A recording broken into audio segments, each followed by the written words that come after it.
This is the Lone Creator YouTube. We hope this video helps. In this video, I will explain how to use drawing materials. First, gather your essential tools, a range of pencils, quality paper, and a good eraser. Understand that pencils come in various hardness levels, from soft 6B to hard 6H, each creating different marks.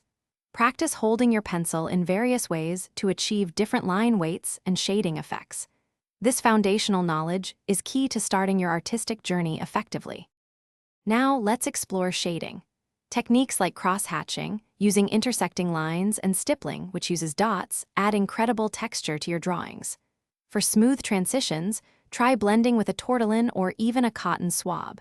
Remember, controlling the pressure you apply to your drawing tool is crucial for creating a wide spectrum of tonal values, from the lightest grays to the deepest blacks. Experiment to find what works best for you.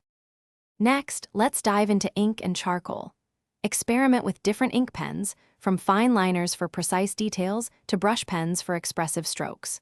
Charcoal sticks are fantastic for creating bold lines and rich, deep shadows, adding dramatic contrast to your work.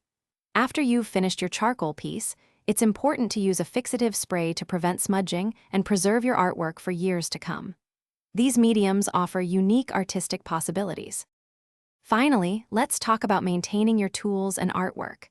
Regularly clean your brushes and sharpen your pencils to ensure they perform their best. Proper storage is vital. Keep your finished pieces in portfolios or frames to protect them from light and damage. And speaking of quality, consider upgrading your everyday essentials. Check the description below for a link to darn tough socks and other great deals. Investing in good materials and care will truly elevate your artistic practice and enjoyment. Thanks for watching. Consider subscribing if we helped you.